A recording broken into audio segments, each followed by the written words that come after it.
Hello दोस्तों, कैसे हैं। दोस्तों, जिस माँ का तिरस्कार किया वही माँ भूली हुई थी। जब सच्चाई सामने आई तो सबके पैरों के तले की ज़मीन खिसक गई। दोस्तों, आज आपको एक कहानी सुनाने जा रही हूँ जो भूली हुई माँ की कहानी है। माँ ने अपने बच्चों के लिए सब कुछ किया, लेकिन जब बच्चे बड़े हुए तब वह अकेली पड़ गई। वह अपने बच्चों से फिर से क्या प्यार और सम्मान पा सकेगी। तो चलिए शुरू करते हैं इस भावनात्मक कहानी को। उनका नाम कमला देवी है। एक गृहस्थी थी जिसका जीवन अपने परिवार के चारों तरफ इर्द गिर्द घूमता रहता था। उनके 3 बच्चे थे, आशा, रवि और सोनू। उनकी दुनिया यही थे। कमला ने कभी अपनी ज़रूरतों को तवज्जो ही नहीं दी। उनकी खुशी अपने बच्चों की सफलता में ही रहती थी। बच्चों के स्कूल की तैयारी करना, पति के ऑफिस की तैयारी करना। जब बच्चे छोटे थे तब उनकी पढ़ाई के लिए उनके पीछे पीछे जाना, उनको उनके स्कूल में फंक्शन हो तो उसकी तैयारी करनी। उस तब उनका एक मकसद होता था कि बच्चे कामयाब हो जाएं तो सुख से रहेंगे। बच्चे पढ़ लिख कर बच्चे काबिल भी हो गए, बड़े हो गए। बेटी डॉक्टर बन गई, रवि विदेश में नौकरी करने लग गया और सोनू क्रिकेट की दुनिया में नाम कमाने के लिए बाहर ट्रेनिंग लेने के लिए गया। कमला अब अकेली पड़ गई। वो घर में हंसी खुशी रहती थी, अब वो घर खाली हो। जो घर हमेशा हंसी खुशी से रहता था वो घर अब खाली हो गया था। कमला का दिल बच्चों के बिना नहीं लग रहा था। वो उनकी इंतज़ार में ही उसका दिन बीतने लगा। शुरू में बच्चों के फ़ोन आते थे, बच्चे फ़ोन पर बातें कर लिया करते थे, लेकिन धीरे धीरे वो भी अब कम होने लग गया और वो अपने काम में व्यस्त होने लग गए। अब फ़ोन आना भी बंद हो गए। कमला बच्चों की फ़ोटो निकाल कर देख लेती, अपना मन बहला लेती। रमेश कई बार बच्चों को फ़ोन करके कहा करते कि तुम्हारी माँ तुम्हें बहुत याद करती है, तुम इतना व्यस्त हो गए हो कि हमें फ़ोन भी नहीं करते, हमें कभी याद भी नहीं करते। बच्चे अपना सुनाते कि हम बहुत व्यस्त रहते हैं, हमें समय ही नहीं मिल पाता। कमला चुप रहती। अब कमला की हालत दिन ब दिन ख़राब होने लग गई थी।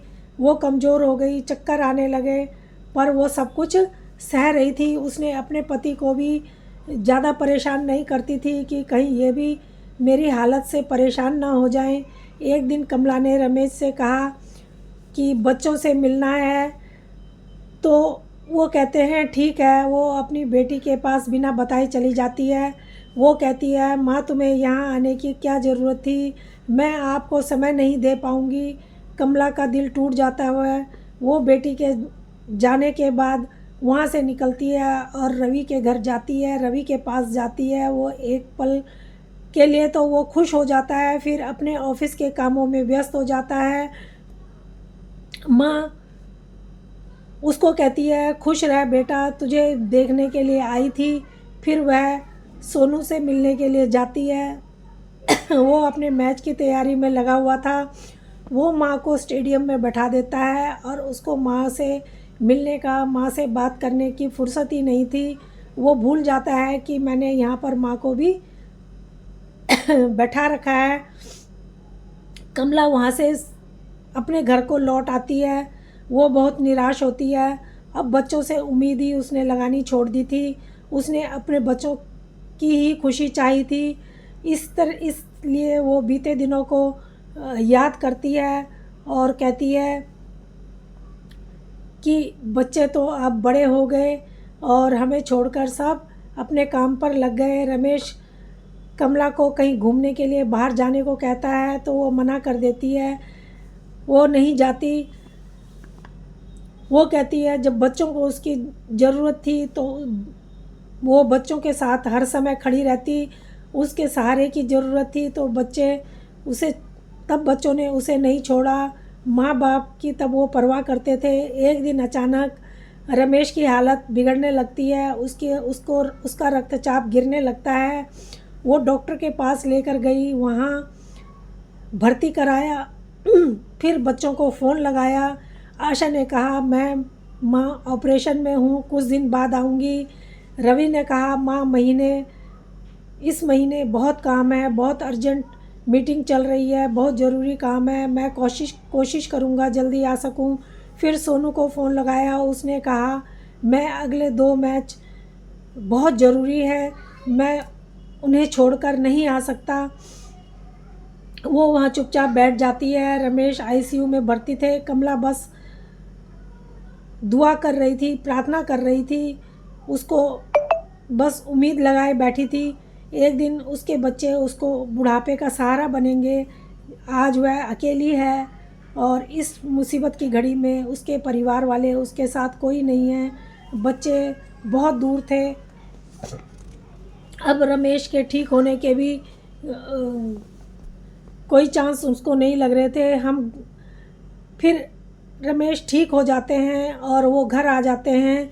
बच्चों की उम्मीद लगाना अब नहीं बची थी, उनसे कोई उम्मीद ही नहीं थी। रमेश की तबीयत बिगड़ गई, उन्हें फिर दोबारा अस्पताल में भर्ती कराना पड़ा। कमला ने फिर बच्चों को फ़ोन लगाया। दुख भरी, पीड़ा भरी आवाज़ सुनकर आशा ने फ़ोन को उठाया। जब तो माँ की आवाज़ सुनकर उसे अफसोस हुआ। वो ऑपरेशन छोड़कर चली आई। उसने फिर रवि को फ़ोन लगाया। रवि भी मीटिंग छोड़कर चला आया और सोनू भी अपना मैच छोड़कर चला आया। बच्चों को देखकर थोड़ी देर के लिए कमला के चेहरे पर खुशी आ गई थी, फिर निराश हो गई। बच्चों ने पिता को देखा तो उन्हें एहसास हुआ कि उनकी अपनी प्राथमिकताएं उन्हें दिखाई दे रही थी। परिवार से वो कितना कट गए थे, कितना दूर चले गए थे। कमला ने कहा माँ, हमने बहुत बड़ी गलती कर दी, हम आपके पास नहीं रह पाए, हमने आपकी अहमियत को नहीं समझा, हमें माफ़ कर देना। तब कमला ने बच्चों को गले लगा लिया और कहा कि तुम्हें परिवार की अहमियत बताना ही मैं भूल गई थी। परिवार से बढ़कर कुछ भी नहीं है। हमने अपने जीवन में बहुत दौड़ भाग की दोस्तों, लेकिन पापा मम्मी को हमने खो दिया था। हमें समझ में नहीं आया था कि हम सब कुछ हासिल करके भी सब कुछ को खो रहे हैं। तब कमला ने कहा सुधरने का वक्त सब को नहीं मिलता। मैं चाहती हूँ तुम अब भी रिश्तों की अहमियत को समझो, रिश्तों की कदर समझो। जब माँ बाप हैं उन्हें भी भरपूर प्यार करो, उनके साथ समय बिताओ। पैसा और शोहरत ही सब कुछ नहीं होते, लेकिन माँ बाप का प्यार ज़िंदगी में कभी नहीं मिलता है। पैसा और शोहरत तो फिर भी मिल जाते हैं। बच्चों ने आज पहली बार अपने माँ बाप का प्यार समझा, उन्हें समझ में आ गया, उनका बलिदान समझ में आया। उन्होंने कसम खाई कि वो अब कभी भी अपने माता पिता को असहाय छोड़कर कहीं नहीं जाएंगे।